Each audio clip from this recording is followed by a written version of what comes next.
Hey guys, welcome to Spare Change. We're going to break down things we might have missed at Dover, and we're going to preview a little bit of Kansas here.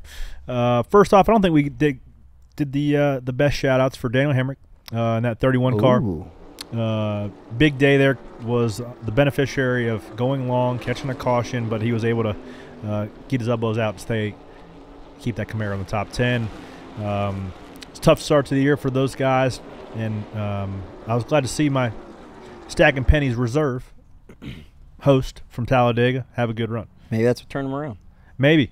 And then Noah also top 10. Shout out to Noah. They've been strong this year, man.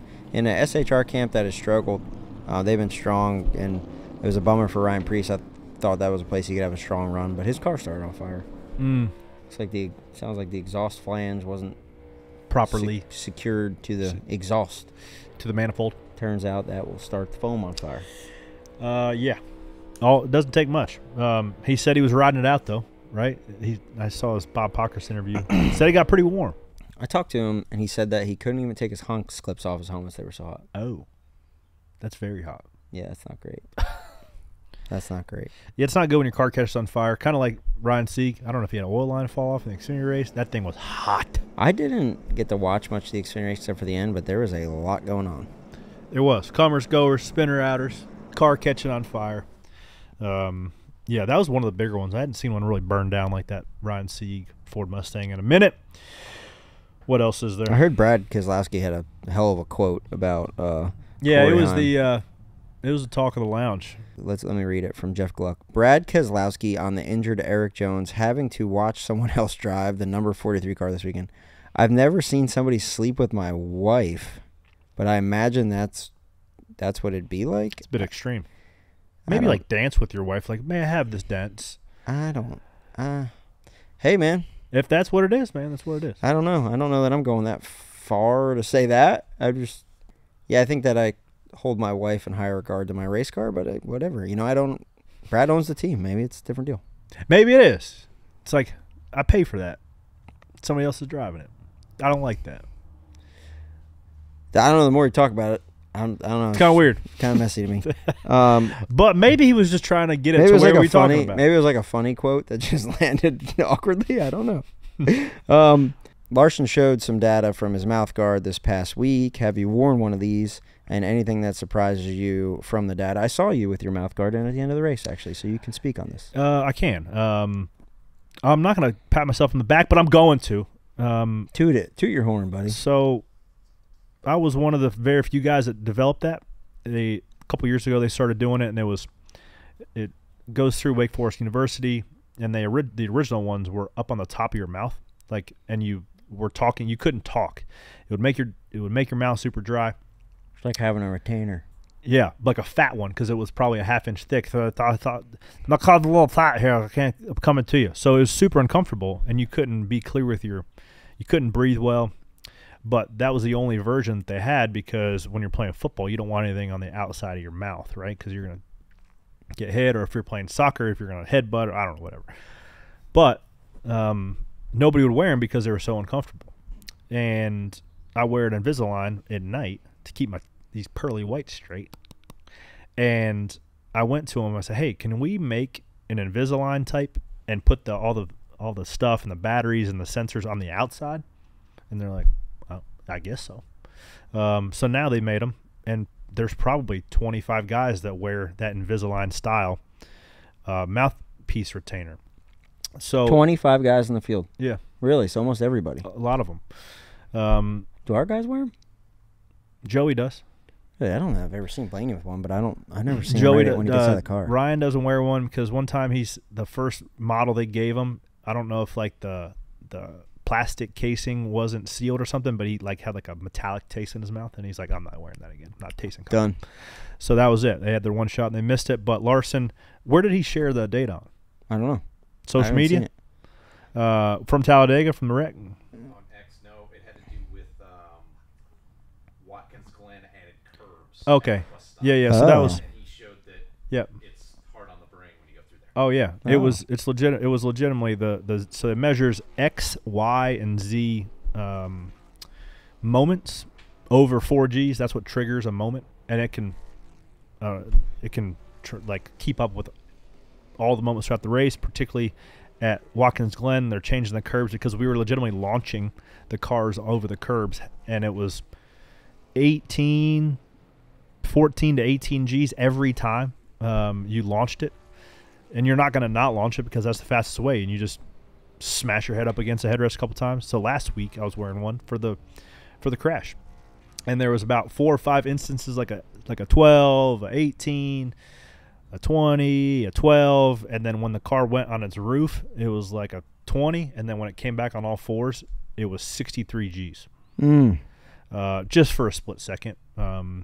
But 63 Gs when that girl came down on all fours was not. That's why you said that one hurt. That one hurt. So, yeah. What does it connect to? Like, where is it? It stores it, and then they download it Oh. after the race, and then they take it all apart and Kinda line it lay up it with the over. race. Yeah. Okay. It's really neat technology, and it shows you, if you really want to get into the weeds, it shows you if you have a big instance, your probability of a concussion. That's what a lot of the advancements from the head surround foam has been made from just wearing these mouthpiece sensors alone. So it's been cool to be on the forefront of that. So here we have his tweet. It says, my mouthpiece data from last year through the bus stop. Something needed to be done there. What was there before was not safe for the brain. Hopefully this is better. Did they change something at Watkins Glen? I didn't know anything about that. Yeah, so they changed the Armco barrier, and they added some different rumble strips to essentially just soften, so you don't launch the car off all fours. Okay, cool. Which leads me to another rabbit hole that I don't want to go down, but I'll touch on it.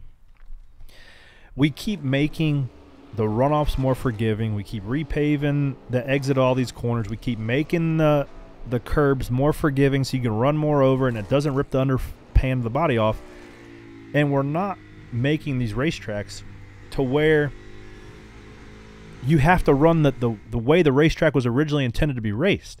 So you're straightening out of the corner, you're making the minimum speeds go up, and Watkins Glen is statistically the worst place by a mile to pass because it's one groove, there's no options, and the minimum speeds have went up 15 miles an hour so as we keep making the runoffs in turn one more forgiving, off the carousel corner, the bus stop becomes getting more straight, so you don't have braking moments to overtake. So I've been trying. What do you want? To just be grass and road? Yeah.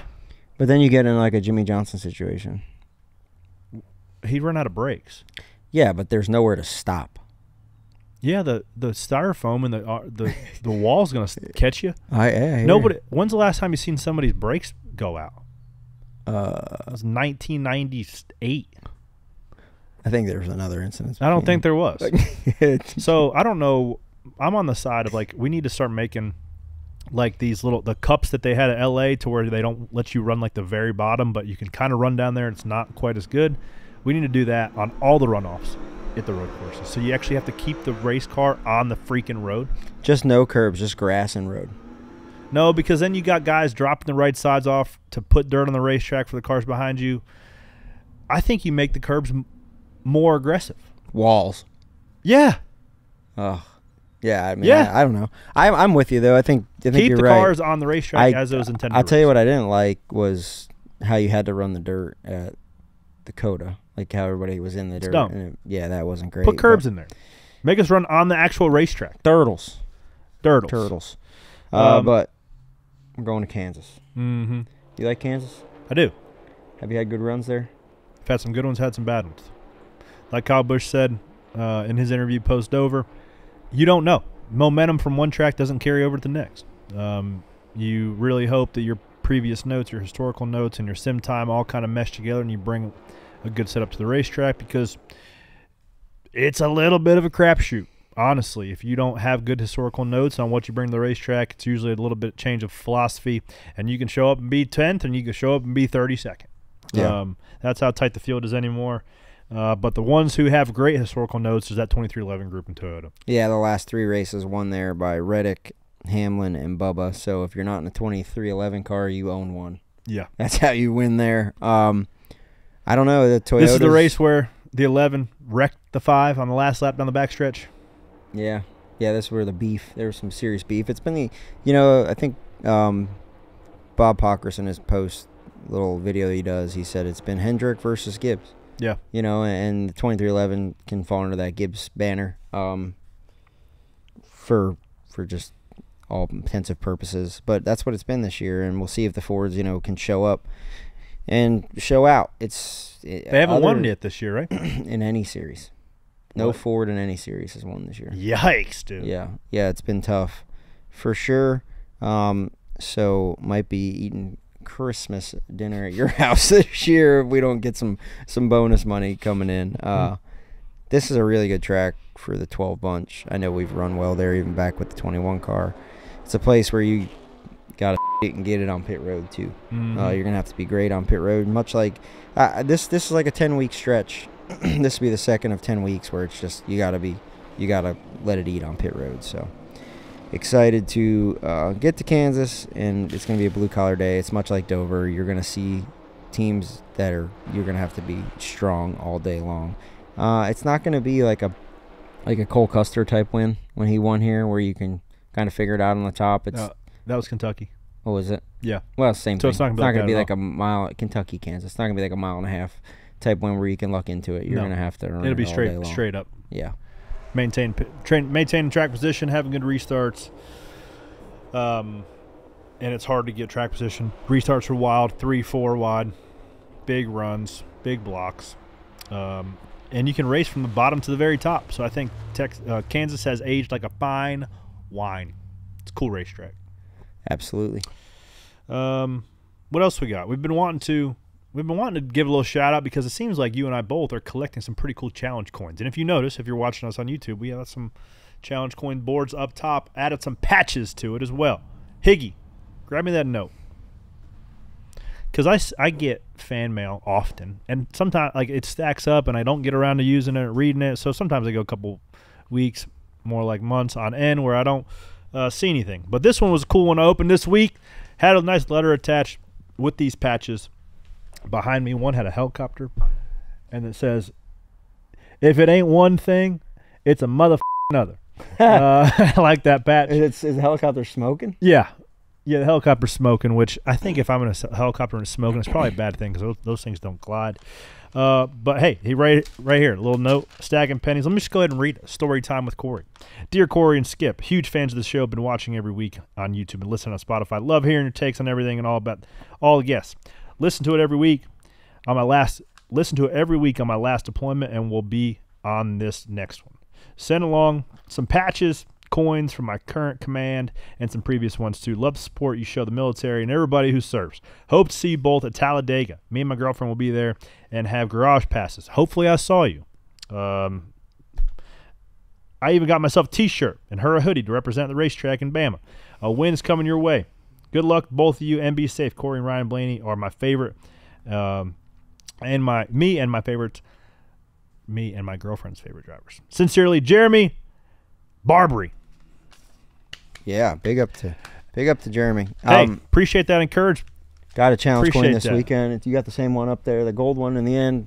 To meet, it's always cool to meet military guys on what they do to incorporate the sport. What we do for military guys, what they do for us in the country is huge. So when we're able to give back a little bit with the small platforms we have with racing, it's really cool. Absolutely. To get to meet them and hear their stories. We've met a bunch this year, and I think that's the best thing the podcast has done, is kind of give us more of a platform and to meet more people. Yeah, so keep sending your challenge coins over. Appreciate those, and we'll give you a shout-out on Spare Change each and every week. One of the coolest moments of my life after that Blackhawk ride in Talladega, all the two pilots and the two crew chiefs, they call them, they ripped their patches off the back of their helmets and handed it to me. So I got to hang those up on my Velcro wall. So that was pretty cool. But for all the men and women that are over there overseas and at home protecting us and allowing us to sit here and just babble on about racing and driving in circles, we appreciate you guys. And we appreciate you guys for tuning in. So tune in for Kansas. Hey, who's your pick this week? 12 car.